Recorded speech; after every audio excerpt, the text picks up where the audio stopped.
Halo teman-teman, kembali lagi bersama saya Mariano Tendean di video pembelajaran Microsoft Excel. Kali ini saya akan membuat tutorial menerapkan formula dan fungsi pada Microsoft Excel. Dalam materi ini terdapat 6 topik. Yang pertama, buat formula. Yang kedua, menerapkan prioritas. Yang ketiga, menerapkan referensi sel dalam formula. Yang keempat, yaitu menerapkan logika kondisional dalam formula. Yang kelima, menerapkan rentang bernama dalam formula. Yang terakhir yaitu menerapkan rentang sel dalam formula. Tapi di sini saya akan menjelaskan yang pertama terlebih dahulu, yaitu buat formula. Langsung saja. Nah, ini adalah contoh file yang akan saya ambil sebagai contoh. Dan saya akan mencontohkan terlebih dulu kepada teman-teman mengenai bagaimana sih caranya untuk menjumlahkan nilai dalam rentang sel. Oke. Untuk menjumlahkan nilai dalam rentang sel, pertama-tama teman-teman pergi ke bagian tab Home, terus di bagian Auto Zoom, teman-teman pilih Zoom, terus teman-teman memilih sel mana yang akan teman-teman jumlahkan atau tambahkan. Oke, seperti ini, terus pilih Auto Zoom. Nah, maka hasil dari penjumlahan ini antara sel yang ini dan ini adalah ini. 93.500.000.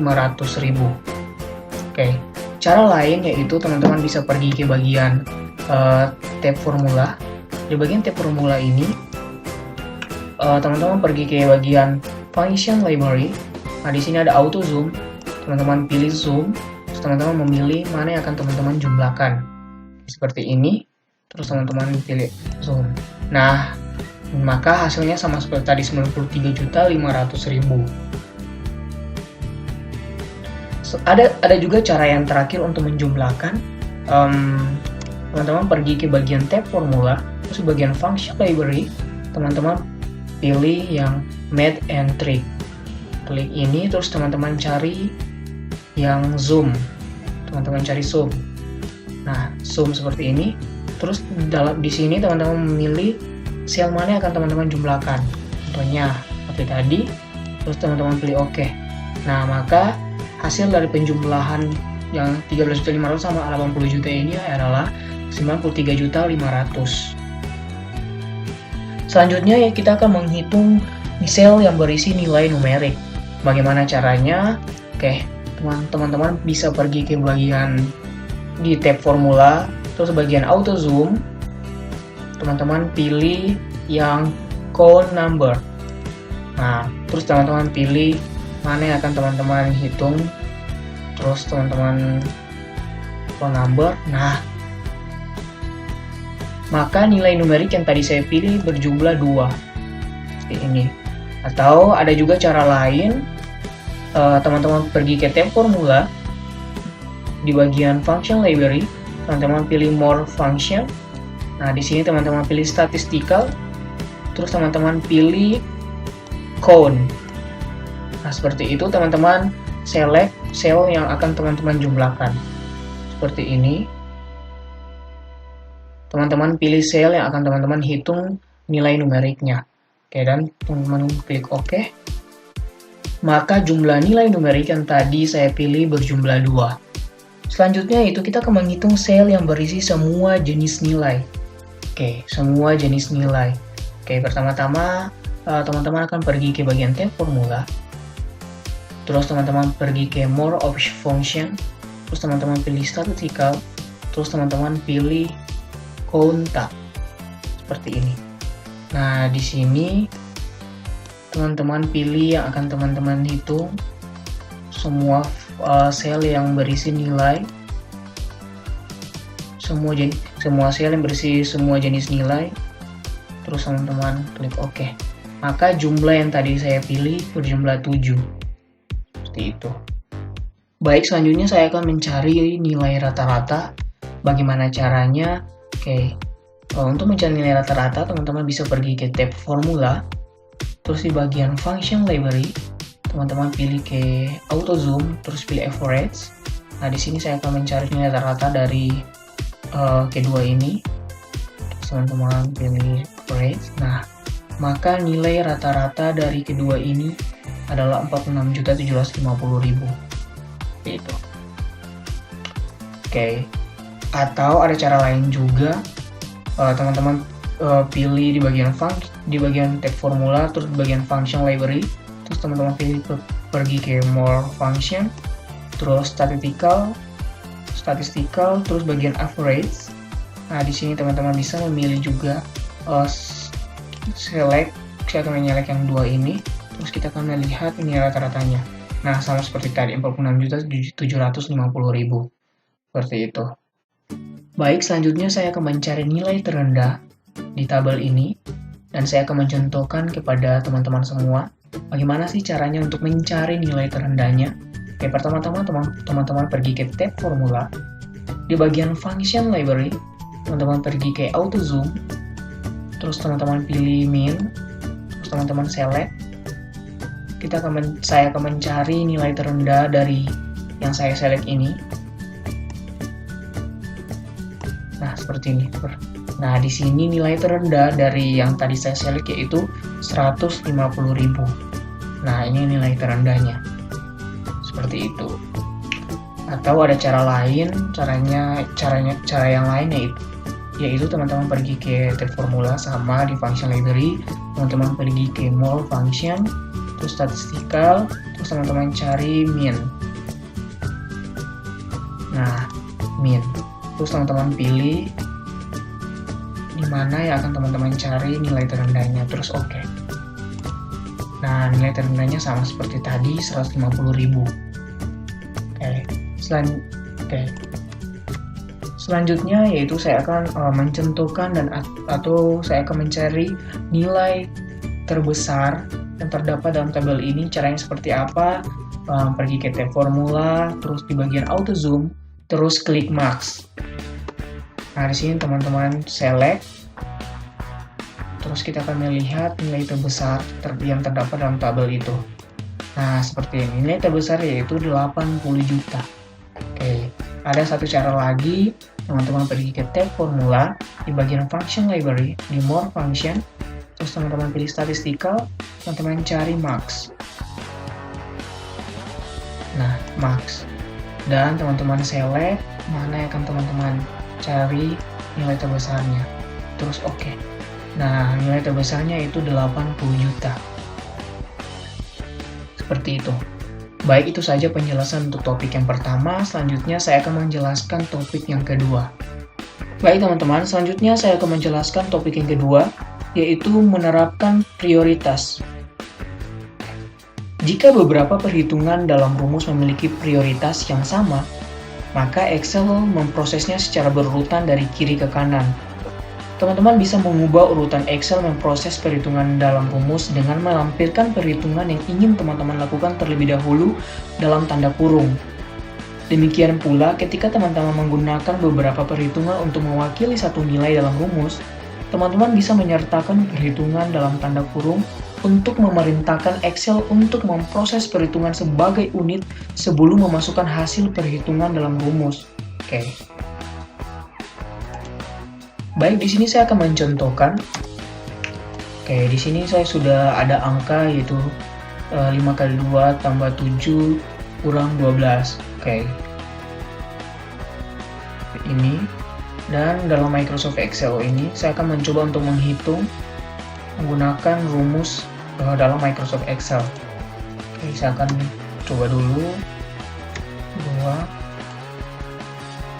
2, 7, 12. Oke, saya akan mencoba menghitung. Seperti ini. Oke, diawali dengan tanda sama dengan. Terus teman-teman pilih yang ini. Terus karena di sini kali, maka untuk simbol kali yaitu ini. Terus 2, di sini karena tambah, ini tambah terus 7 terus kurang 12. Seperti ini. Kita akan mencoba apakah hasilnya sama. Oke, hasilnya adalah 5. Seperti itu, teman-teman. 5 kali 2 tambah 7 kurang 12, hasilnya adalah 5. Mungkin itu saja penjelasan singkat dari topik yang kedua ini tentang menerapkan prioritas. Selanjutnya saya akan menjelaskan untuk topik yang ketiga. Baik teman-teman, sekarang ini saya akan menjelaskan topik yang ketiga, yaitu menerapkan referensi sel dalam formula. Langsung saja saya akan membahas poin yang pertama, yaitu tentang referensi relatif pada isi sel. Oke, mengenai referensi relatif, maka apa sih referensi relatif itu? Referensi relatif itu berubah dalam kaitannya dengan sel di mana rumus referensi awal dimasukkan. Saya akan mencontohkan. Contohnya di sini saya akan menulis seperti ini. Misalnya saya menulis D10. Berarti cara penulisannya itu sama dengan D10.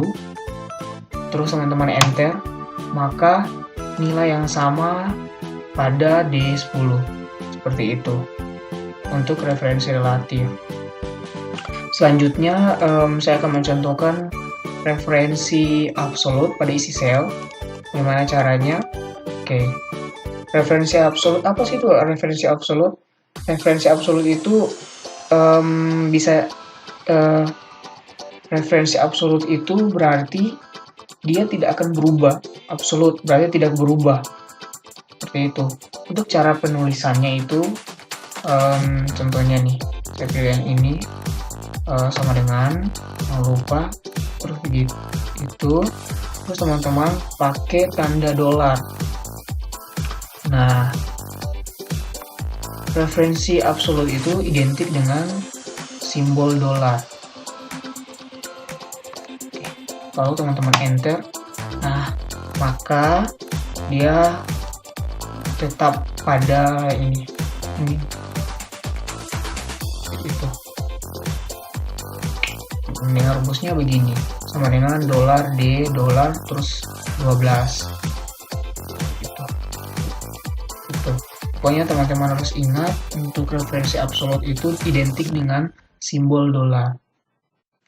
Lalu bagaimana caranya untuk menggunakan referensi absolut kepada baris ataupun kolom? Saya akan mencontohkan sama-sama dengan pilih baris ataupun kolom. Saya pilih yang ini, terus contohnya ini. Misalnya teman-teman ingin menambahkan, terus jangan lupa taruh simbol dolar yang identik dengan referensi absolut.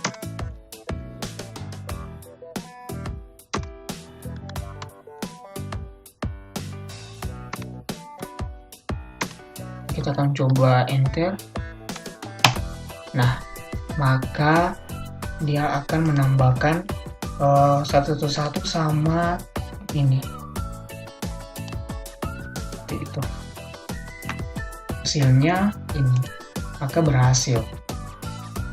Baik teman-teman, sekarang ini saya akan masuk pada topik yang keempat, yaitu menerapkan logika kondisional dalam formula. Langsung saja, saya akan mulai. Untuk poin yang pertama, yaitu menggunakan argumen logika kondisional tunggal dalam formula. Bagaimana caranya? Akan saya pilih dulu sel terlebih dahulu. Langsung kita buka kurung, terus if, buka kurung, terus kita pilih. Seandainya saya akan pilih yang ini. C11, jika 1 juta kurang dari 80 juta,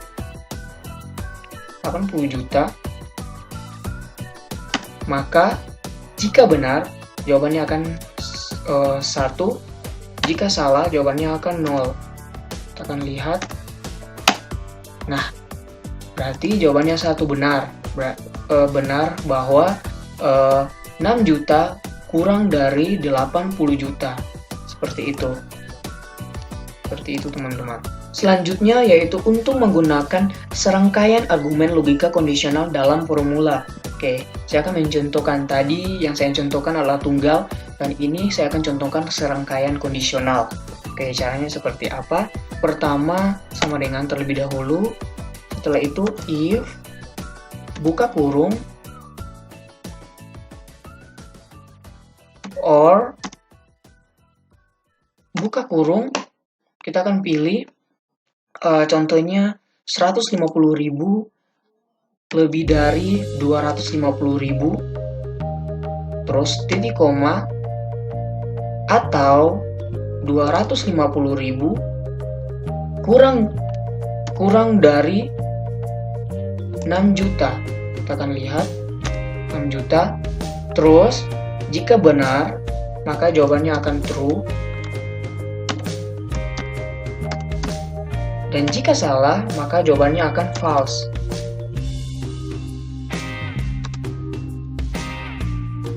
Oke, kita akan lihat jawabannya. Nah, jawabannya adalah true. Seperti itu. Karena kita memakai logika or, atau. Oke, jadi apapun jawabannya, jawabannya tetap true. Seperti itu.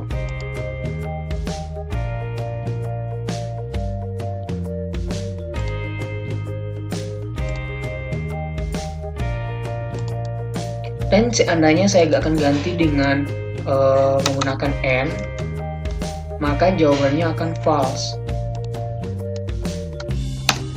Nah, seperti itu teman-teman. Mungkin itu saja penjelasan saya untuk topik yang keempat ini. Selanjutnya saya akan menjelaskan topik yang kelima. Baik teman-teman, sekarang ini saya akan membahas topik yang kelima, yaitu menerapkan rentang bernama dalam formula. Oke, langsung saja. Oke, poin yang pertama yaitu menentukan sel atau rentang sel yang dipilih sebagai rentang bernama. Oke, langsung saja pergi ke kotak nama, sini di name box. Terus teman-teman ketik nama yang teman-teman ingin cari. Contohnya saya cari B1. Nah, maka langsung dia akan pergi ke B1. Seperti itu. Atau teman-teman juga bisa pergi ke formula, di tab formula, terus di bagian define name, terus teman-teman pergi ke define name di sini, terus define name. Nah, di sini ada new name. Nah, di sini teman-teman bisa mengisi nama baru. Contohnya saya akan memberi nama Arya di sini. Terus reverse to, kita akan cari di bagian mana. Contohnya saya akan pilih bagian D18 ini sebagai nama Arya. Oke, pilih seperti ini.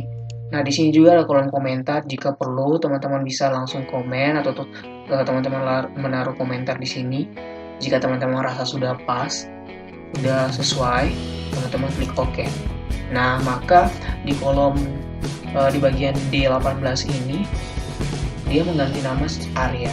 Jadi ketika teman-teman cari Arya, maka dia akan pergi ke sini, bagian D18 ini, karena sudah tergantikan nama menjadi Arya.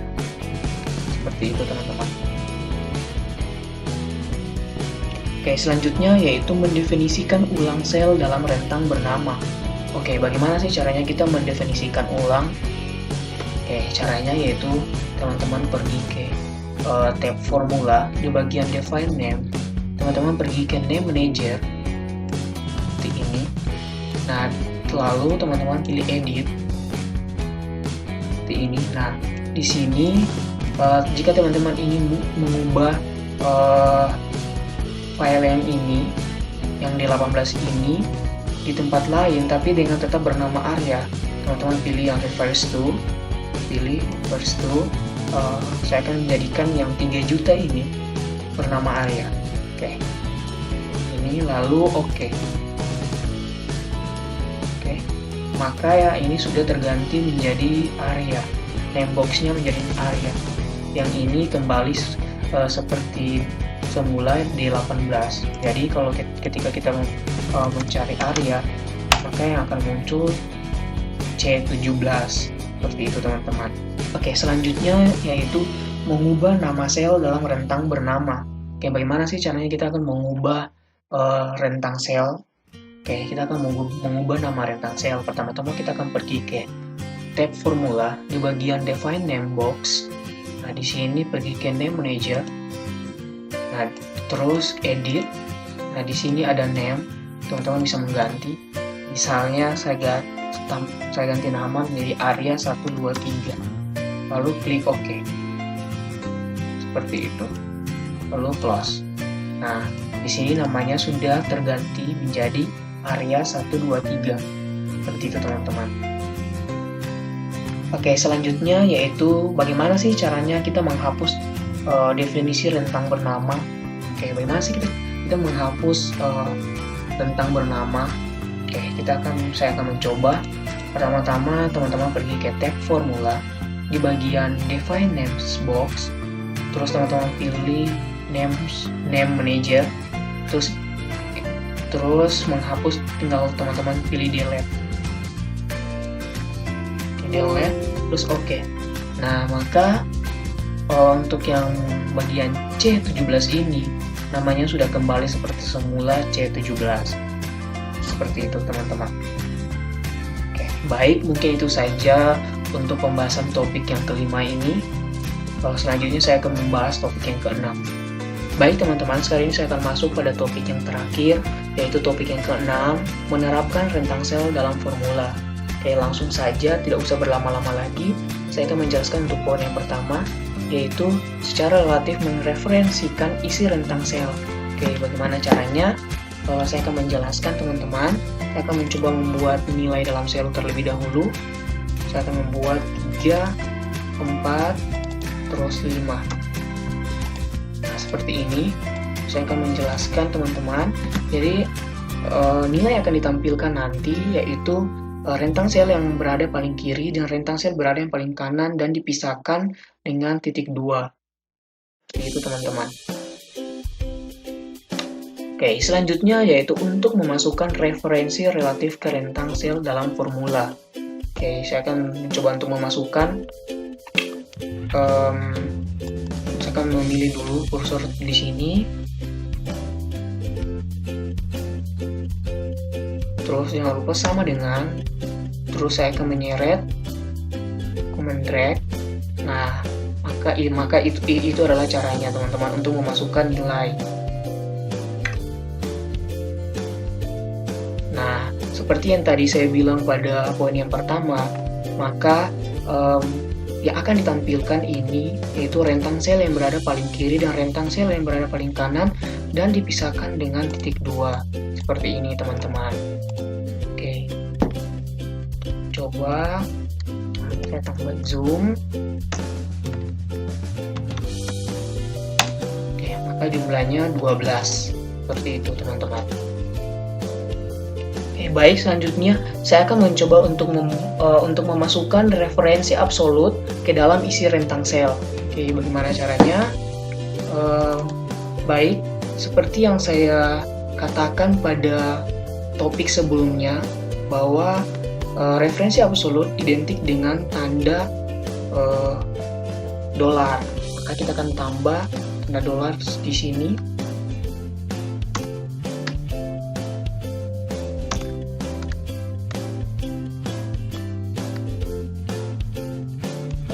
Seperti itu teman-teman. Kita akan coba enter, maka hasilnya tetap akan jadi 12. Nah, seperti itu teman-teman. Baik teman-teman, mungkin itu saja penjelasan dari topik ke-6. Jika ada kekurangan kata, saya mohon maaf, dan saya akan menutup pembelajaran untuk video kali ini. Sampai ketemu di video selanjutnya.